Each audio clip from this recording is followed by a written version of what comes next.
So, yeah, from my experience, when I've worked with black men or just speaking to black men in general, some of the kind of challenges that they face, and I kind of touched upon it a little bit before, is it's those gender stereotypes, like as a black man or as a man, you don't express your emotions or feelings. Or, for example, if you cry, that means you're weak, for example.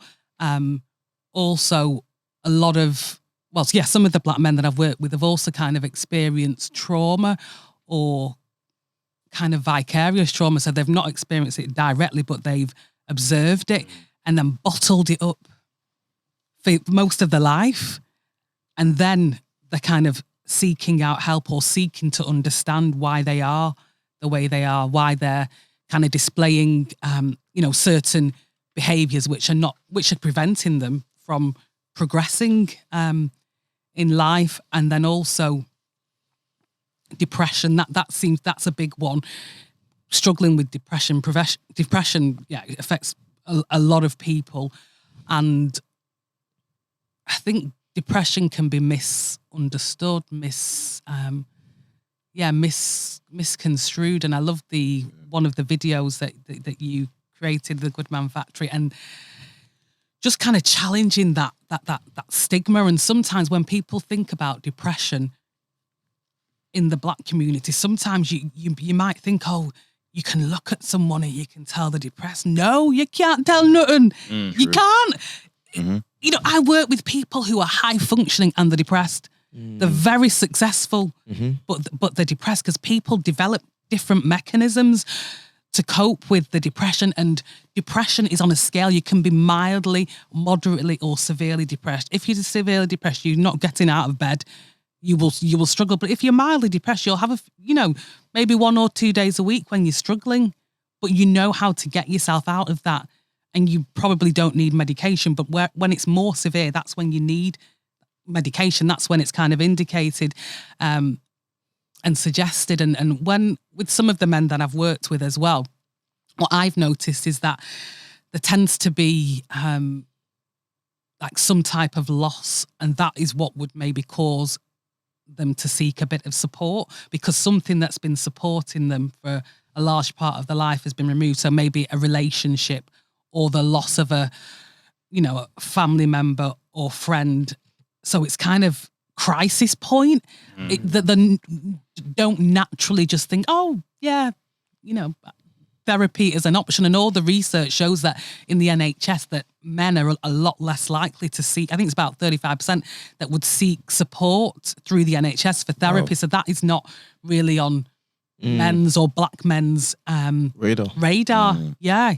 So that's my experience of it. And, I just love normalizing someone's experience, because sometimes you can underestimate the power of normalizing and just having someone to listen to you and say, yeah, I get it. Of course you would feel that way. And sometimes I think as the black community, sometimes we underestimate the impact of our experiences of racism. Sometimes it's like, yeah, strong black woman, strong black man, keep going. But we're human. Yeah, no, for real. Running on fumes. Yeah. Keep going. It's true. Especially when you burn out. Especially in a world where you see people that don't experience that trauma that we experience, and you see, like, just imagine a life without experiencing racism, or even witnessing institutional racism, or seeing like Bates racism on the internet or on TV. Or people being killed and shot. Yeah. Every year. Like, imagine living a life to do like walks every year because another one of our black brothers has been shot dead somewhere or killed, or, someone's got their foot on their neck. Yeah, like that in itself is trauma. But then also we inherit trauma as well. Like, you think about our parents and their experience and how they managed it and how that's impacted us. Like, you were saying something earlier and it made me think there's like an intersect between like culture and masculinity, because I feel like a combination of both for a black male can be quite detrimental, because like culturally, like if you come from like a similar background to like myself, like so like with like Nigerian Yoruba background, it's quite frowned upon to talk about your problems in general. Like there's like a pride thing, even when things are looking crap, you show your very best, like no one can see, you know, like you go to church and you wear the best golden gown, but at home, like everything's upside down, or like you've just come from a real mess, but no one can see you, like, you know, looking bad. But then I think there's also then when you add in the challenges of like being a man, especially if you're being kind of like guided by an older man, they specifically been taught you don't show weakness, like don't moan about it, like just get up, you know, kind of thing. I think you shared an example where like you had a football injury and either out of fear or someone literally said to you, come on man, like it's just a broken leg or whatever it was, you know, it's that kind of message, you know. But I've had something similar, like when I lost like my best friend, I was pretty much told, you know, like people die, like you need to, like you're going to be here forever, like come on, let's go, like move on. And like I can recognize it came from maybe a good place in that they want me to just be strong, but it's like, but I'm not strong. I don't know if it comes from a good place. Maybe I'm even being nice, but I've been through something similar to you, and I remembered when I watched back the episode of you talking about it, and one time, so I've got sickle cell, and part of sickle cell is like sometimes your bones can be weakened. This was when I was young, so my arm, I had a crisis in my arm, so my arm was hurting me, so my bone had weakened. So I had done something, like stretched to get something, and at that point, I heard a click. So I remember that I went to go tell my dad. I told him, I was like, oh, my arm's hurting me. And he was like man up, like, you know, like, listen, man. I went to the hospital and they done an x-ray on my arm. That was a fracture. Wow. That was a fracture.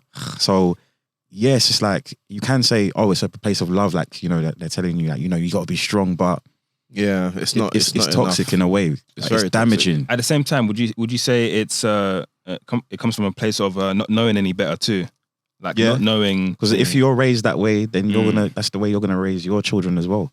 I just think we're we've been born at a great time. Yeah, we're fortunate to be born at a great time in this technological age where we have so much information that we've consumed online, and I think we underestimate the power of all these like memes, like, you know, like the post on Instagram where you see like text and you're just reading it thinking, oh, that's true. And then you keep swiping away. You're consuming all that information and this is adding to your knowledge, you know, and the algorithms show you what you want to, what you're interested in, what you want to see. So if you're interested in mental health, like since I've been interested in mental health, I've been consuming a lot of knowledge and information from the timeline. So I know better now. Whereas with our parents, they only know what they were taught and the experience they had with their parents. So, and we learn from their mistakes as well. Yeah. Aside from technology, you know, there's many things that like I've seen my parents do.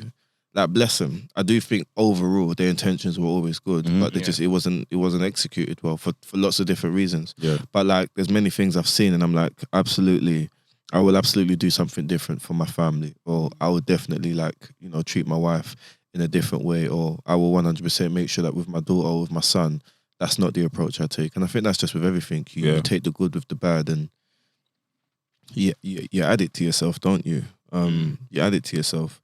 I've actually got something here because I found this really, really interesting, and it's kind of going back to like the experience of like, you know, black men that you've had to support. And there was a post that you shared, and that post was basically exploring the 5 things that black men struggle with in particular.